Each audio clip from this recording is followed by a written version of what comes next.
I remember when I hit my first 20K a month a while ago, and I actually hated it. And I wanted to make a video about why, because I was stuck at the 15K a month mark for ages. I hit around 25K. I just quit my 9 to 5. I'd gone all in on freelancing, made brilliant money, but I still felt like a failure. And to be honest, it was pretty ego crushing, right? Because I'd get a bit envious of my mates who were working a 9 to 5 and they could clock off 5 p.m. and they could chill out, they could put their feet up, they could watch a film, they could play games, whatever it was, or we'd go away camping together, or we'd go abroad, and they can just fully switch off. Whereas I was always thinking, do I take my laptop? You know, what if clients will email me, right? And I only went into this for freedom back in the day, right? But I had less freedom than I had before when I was working a 9 to 5. And I thought back then, you know, there was something wrong with me. I thought, oh, you know, maybe I'm just not grateful enough. Maybe I'll never be happy. Maybe this is just the route that I've chosen and this is what the path looks like. But now I look back, I realize I had the whole approach wrong.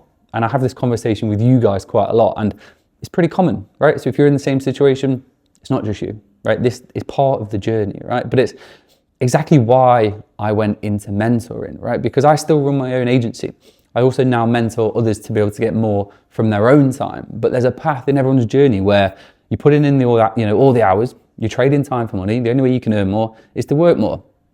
It's common, but I started working with a lad called Otto last month. He's a lad from just outside of Paris, and he's a freelancer, right? He was bouncing between the 9K to 12K mark, right? Sometimes a little bit more, sometimes a little bit less.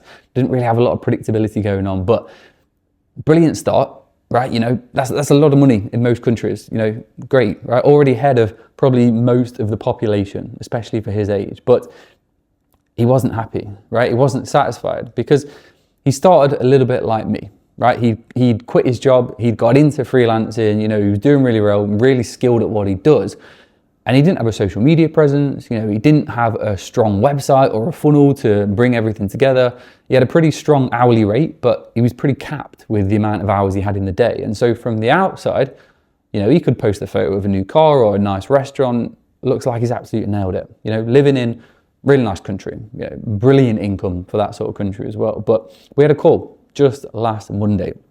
And this is where it gets quite interesting really, because he told me, you know, Ollie, I'm absolutely maxed out, working way too many hours a week. He says he has to check emails when he's out for walks with his missus. And I made a bit of a tweet about this the other day. So if you recognize the story, you'll understand it. But it was the only way he could keep on top of things, you know, because he was either on his desk, you know, doing all the fulfillment himself, or when he was away from his desk, he had to be on his phone to be keeping up with the admin, you know, to be sending messages, to be replying to things, to be making sure everything's on track, right? And we spoke about it in depth. This was a long call, but he's in a position now where he's got a really good grip on referrals, really good grip on retainers, but it's just not scalable, right? There's literally no space left for him to grow without working all the way through the night. Nobody wants that, right? So it really just shows that there's no point once you get past a certain stage to continue adding zeros to your bank account if your quality of life is continually getting worse, right? Which is literally what happened with Otto, right? He couldn't take a holiday without losing income. He couldn't spend an evening without checking his emails and, you know, worrying about it the next day. And he couldn't live happily because he's always on reaction mode, right? Rather than getting everything ready, being able to just sit back, it's what's coming up next, worried about what's happening. So common, right? And you might be listening to this and thinking, yeah, like, there's little bits here that I'm doing, or I've maybe just summed up your life in one go, right? Because at the end of the day, most people think wealth is all about having tons of money, right? But what's the point if you don't have the same free time to be able to spend it, right? Elon Musk, here's a good idea, richest man in the world at the point of recording this, right? But far from free. You know, he's got shareholders, he can't control his schedule, he has to be here, he has to be there, he has to be earning, he has to be making more money to be able to, you know, improve all of these different things. He's got a mission, and yes, he loves his mission, but that's not everyone's mission. He's not free. And the beauty of working for yourself means that if you build it right, you can design a Wednesday that feels like a Sunday. You know, you can get a workout in, you can grab a coffee, you can have a long lunch with your family, you know, spend the evening with your friends, you can play Xbox, right? Whatever it is, whatever you want, that's modern wealth.